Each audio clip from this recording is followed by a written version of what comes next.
Speaking of Saylor, I think he bought 20 some odd thousand coins earlier today. He has 628,791 coins at strategy. And I made a video walking around my greenhouse talking about your quote about Max Payne, and you're concerned that Bitcoin price rips too much. And one of the things that you said in that, I think it was 10 bullet points or something along those lines, Saylor wouldn't be able to get to 1% of the supply, 210,000 coins. He is absolutely shredding. And so I'm shocked at times because he's open sourced the whole strategy. And being a Bitcoin maximalist, just, obsessed about what's happening, I'm watching all day long. It feels like it's so obvious and it's taking forever. It's like watching paint dry. In hindsight, you look back and you're like, wow, this is all happening really quickly.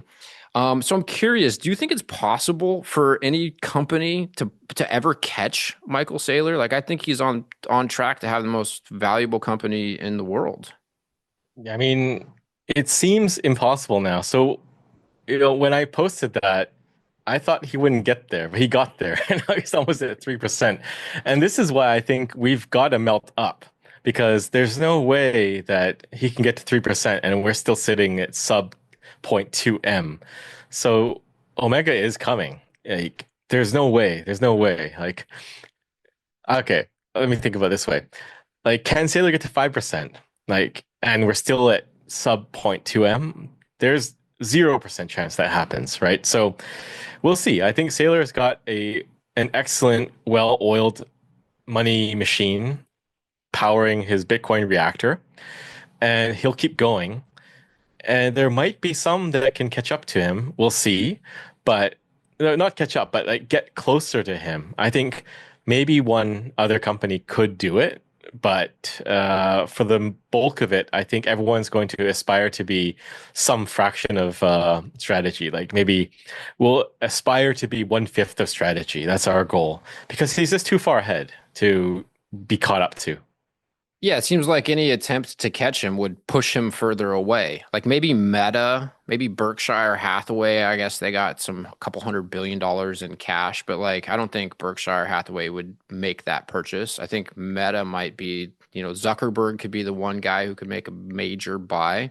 But even then, is he going to be able to buy 650,000 coins? I just don't think that's likely. Well, if Warren Buffett wants, I'll join as CEO and I'll help him buy Bitcoin. Yes, you would. Offers on the table. It's good for 2 months. Maybe somebody on the board is listening to the What Is Money show. They should reach out to you. What are your thoughts about Saylor? And so this got a lot of controversy and blowback a little bit. Mitch Hodel, I believe, asked him in Vegas about proof of reserves. Of course, the Bitcoin purist Maxis kind of went nuts, but his answer was effectively, he brought up liabilities. He said that he asked Chat GPT like what the risks are. There's all these risks. So you have, I believe, one of the ETFs, if I'm correct, has proof of reserves. El Salvador has proof of reserves. It seems to be like a sales pitch. Hey, we got proof of reserves. How much does that matter or not? I mean, I think it doesn't matter as much for a public company. I mean, it's a nice touch, but at the end of the day, you really need to know what the liabilities are, right? You need proof of reserves and, proof of liabilities, but your liabilities could be dollar denominated and deeply entrenched in the financial system. So how do you audit that? There's no on-chain liabilities, right? You're going to depend on an auditor no matter what to get the full picture at the end of the day. So I think you have to be okay that, you know, he doesn't push the post the reserves.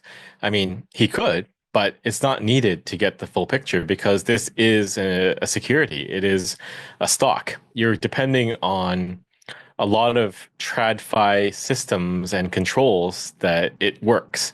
It's not Bitcoin. Um, and I think, he hasn't identified all of the wallets, but people outside have.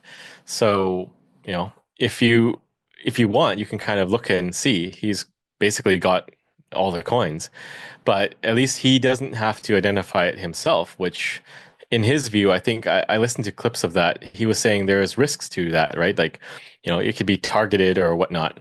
But if someone else is analyzing, then you can assume it's accurate, but only he knows for sure where all the coins are and with which custodian. So there is some mitigation on his view of security, I guess. So for me, it doesn't really matter because it is a stock. If I wanted proof of reserves, then I would want that from I don't know, an exchange. But even then, you don't know what the liabilities are, right? So like I'll say it again, like the best thing is just have your own Bitcoin. If you're worried about some entity, some company having reserves, it means you have some exposure there and you have some risk. And if you're not comfortable with that, then don't be in that and sit in cold stored Bitcoin and you have your own proof of reserves.